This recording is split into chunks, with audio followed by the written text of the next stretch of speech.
सुपारी वाली मां की सच्चाई जानकर आपका होश उड़ जाएगा।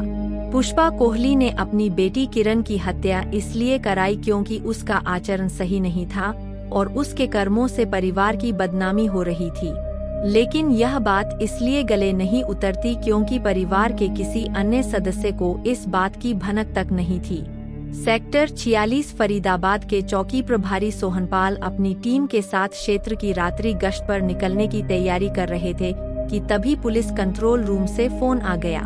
उन्हें बताया गया कि सेक्टर 45 की कोठी नंबर 387 में एक कत्ल हो गया है। पुलिस चौकी से घटनास्थल महज 2 किलोमीटर दूर था। सोहनपाल अपनी टीम के साथ 10 मिनट में उस जगह पहुंच गए जहां वारदात हुई थी। वह पॉश एरिया था और अक्सर सुनसान रहता था। इस वजह से पड़ोसियों को भी इस घटना का पता नहीं चल पाया था। रात को लगभग 3 बजे पुलिस को आया देख आसपास की कोठियों से लोग बाहर निकल आए। कोठी नंबर 387 में मौजूद एक व्यक्ति ने कोठी का मेन गेट खोल दिया। पता चला वह उसी कोठी में रहने वाला किराएदार राजेश सिंह था। उस समय के चौकी प्रभारी सोहनपाल ने अंदर जाकर देखा तो बेड पर एक लड़की मरी पड़ी थी, जिसकी हत्या गला रेत कर की गई थी। बिस्तर खून से पूरी तरह सना हुआ था।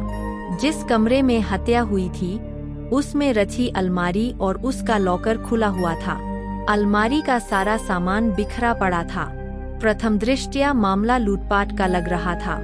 ऐसा लगता था जैसे हत्यारे लूटपाट के इरादे से घर में घुसे हों और विरोध करने पर लड़की की हत्या करके कीमती सामान व नकदी लेकर फरार हो गए हों। पुलिस को सूचना कोठी की मालकिन पुष्पा कोहली ने दी थी। उसने बताया कि मृति किरण है।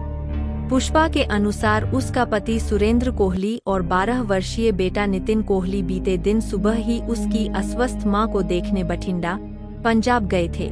वारदात के वक्त पुष्पा कोहली और किरण ही घर में थीं।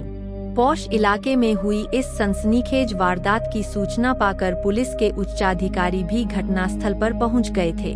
पूछताछ में पुष्पा कोहली ने बताया कि बीती रात करीब 9:45 बजे जब वह रसोई में खाना बना रही थी, तभी मेन गेट खोलकर बुर्के वाली 2 औरतें अंदर आईं। किरण उन दोनों को अंदर ले आई। कुछ देर बाद जब उसने किरण से उन दोनों के बारे में पूछा तो उसने बताया कि वे उसकी परिचित है और उसे उनके साथ कुछ हिसाब किताब करना है। उस वक्त बुर्के वाली दोनों औरतें सोफे पर बैठी थीं। वे दोनों चूंकि अपने चेहरों पर नकाब डाले हुए थीं, इसलिए वह उनके चेहरे नहीं देख सकी थी। उन्हें बैठा छोड़कर वह अपने कमरे में चली गई थी। पुष्पा के अनुसार कुछ देर बाद किरण एक गिलास में पानी लेकर उसके कमरे में आई।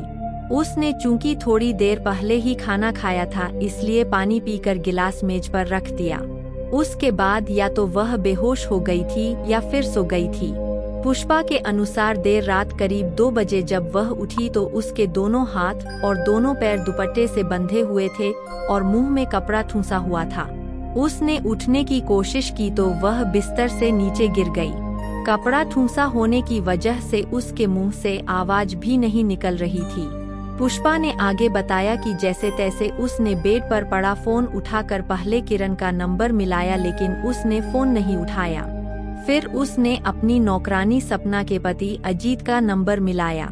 नंबर तो लग गया, लेकिन मुंह में कपड़ा ठूंसा होने की वजह से बात नहीं हो सकी। इस पर वह घिसटते हुए दरवाजे के पास पहुंची और दोनों पैरों से जोर जोर से कमरे का दरवाजा पीटा।